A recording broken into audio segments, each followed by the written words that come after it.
And joining me now is Bangladesh's senior most journalist, the editor and publisher of the Daily Star, Bangladesh's leading newspaper. Joins me, Mahfuz Anam.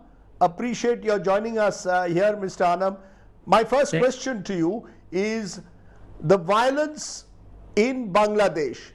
Do you now see it coming under any kind of control? We still hear horrific stories of killings that have taken place, particularly of Awami League supporters. Do you see this violence coming down now or not? No, it is already much more, the situation is far more better today. We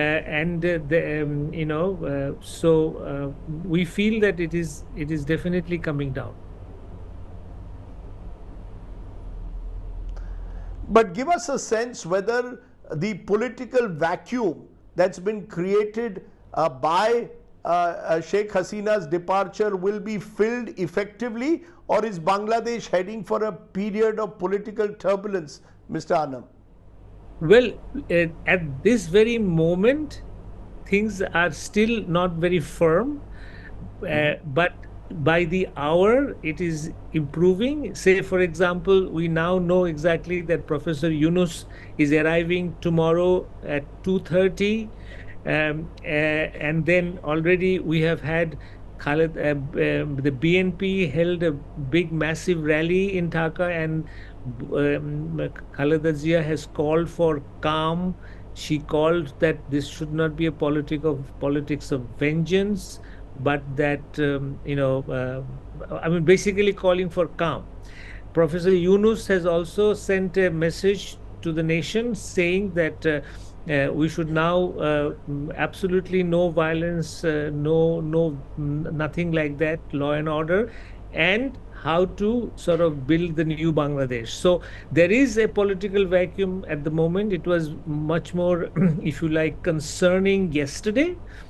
It was also concerning earlier this morning, but things are going towards some sort of a stability. And I think when Professor Yunus arrives tomorrow by noon, by that time we will have the other names of the interim government, and situation will be under much better control than it has been in the last day and even in this morning. The reason I'm asking you this, Mr. Anam, is in India there are concerns about targeted attacks on Hindu shrines, about worries that the minority community of minority Hindus could be targeted. Can you allay those fears? Do you believe that there is no question of any group targeting Hindus using the pretext of what's been happening on the street to settle scores? Okay, let me share that the concern has been with us also. I, as an editor, we have written very strongly about it. We have tried to, reach out to others. The NGOs have reached out, and so yes, there were some instances which shouldn't have happened. We are very concerned about it, but it is definitely on the wane.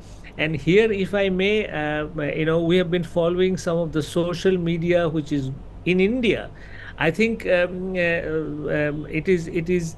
I will not say it is being very, very exaggerated, but I think the focus is being on some instances of killing, some instances of looting Hindu homes, but it is also true that Awami League leaders who have really held a supreme sway in their local areas, they have also been targeted. But all of this is very unfortunate.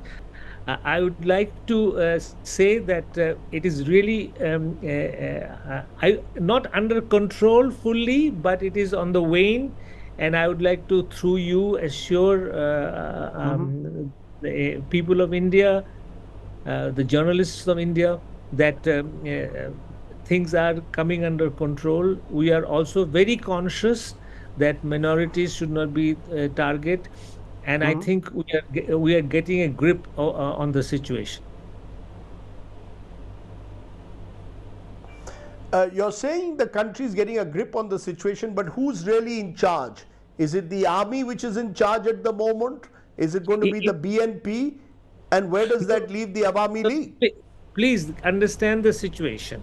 At the moment, if the law and order and the power of giving security to life and property is in the hands of the army, there has been some, if you like, chaotic situation among the police, who the students and the public really felt outraged about because of their firing.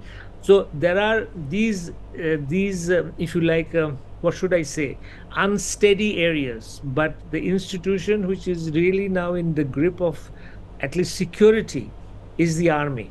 BNP is But not what in, happens, Mr. Anam, to the Awami League?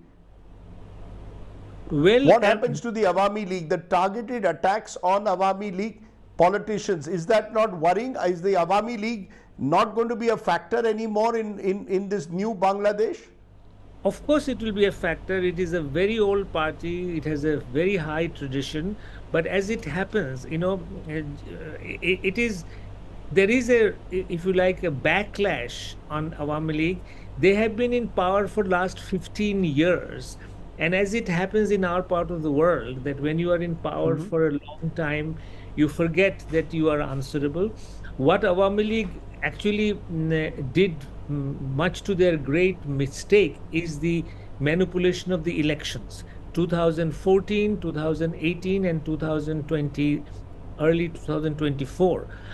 These elections have been totally manipulated, which we in the newspaper wrote endless editorials, articles. But since they were able to manage the situation, they thought that that's the way to go. One election after another, they managed three. But the internal resentment within the public, I mean, imagine yourself as a voter, you have not been able to vote in 3 consecutive elections. This Awami League totally underestimated. And also, I must say that Awami League is a party that has 75-year tradition. It has been involved with most of our democratic movements. It was the leading party in 1971, our liberation movement. How that party would detach themselves from the people and so severely, so completely, is a very interesting question for political scientists to perhaps do research on. Let me therefore ask you in conclusion, sir, are you telling me today that you're hopeful that Bangladesh will be back on track at the earliest, and that therefore we will see a return to dare I say, quote unquote, normalcy, or in terms of the end of this street violence that has taken place? Oh, please be rest assured that there will be an end to the street violence. There will be definitely an end to attacks on minority. These are aberrations, highly regrettable.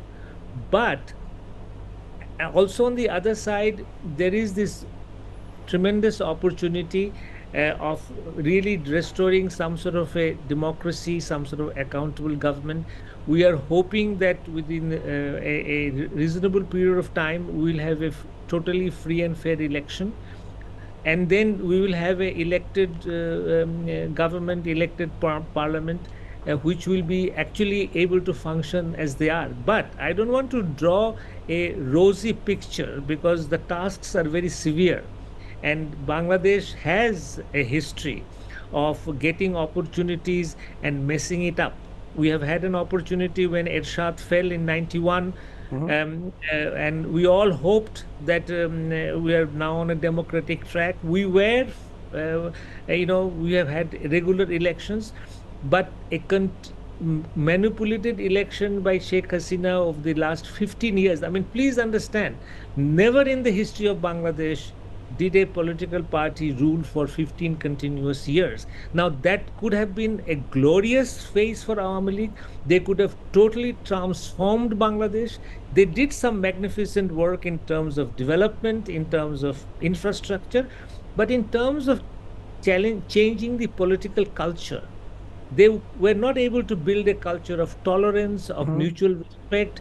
The severity with which the media was controlled is again something that we never expected from an Awami League government.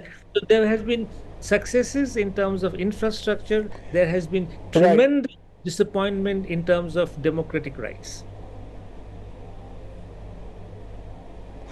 Therefore, Mr. Anam, would I be right in saying what we've seen in Bangladesh over the last couple of weeks has been a popular revolt?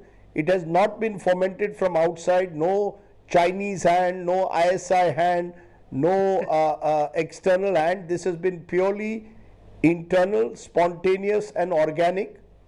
It has been purely internal, organic, spontaneous, and it would not have come to this if the Awami League government had been a little more mature, little more circumspect, a little more, not much, a little more tolerant.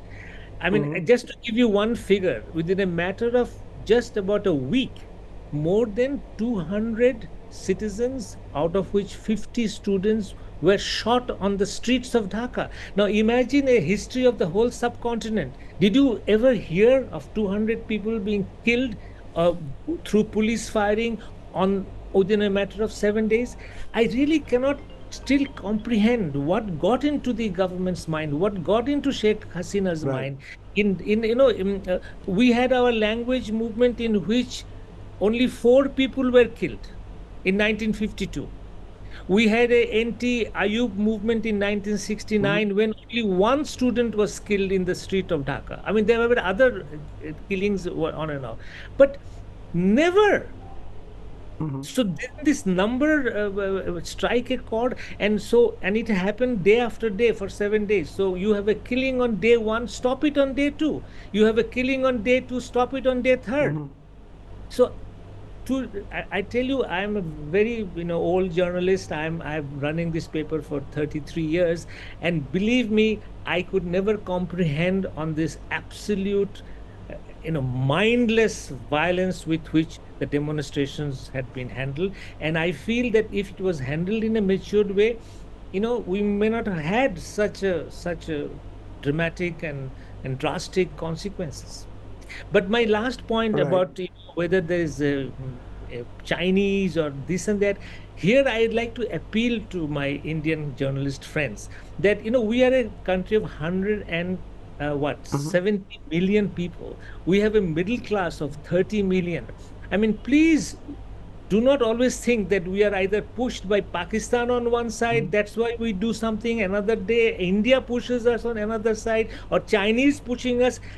Do give us the dignity of a people, citizens of a sovereign country. It has now been 53 years we have been independent. We have learned something, and we are not always lackeys of this country Okay. or that country. We love Bangladesh and we will build it. On that positive note, Mahfuz Anam, as always, a pleasure talking to you. I look forward to carrying forward this conversation in the weeks ahead. But thank you Thank so you. much for joining me. My last comment would be that India remains a very important partner in our development, in our democratic journey. And so India, instead of coming to conclusions very quickly that this is this or that, Pakistan, China, or religious extremists, please calmly understand what is happening in Bangladesh.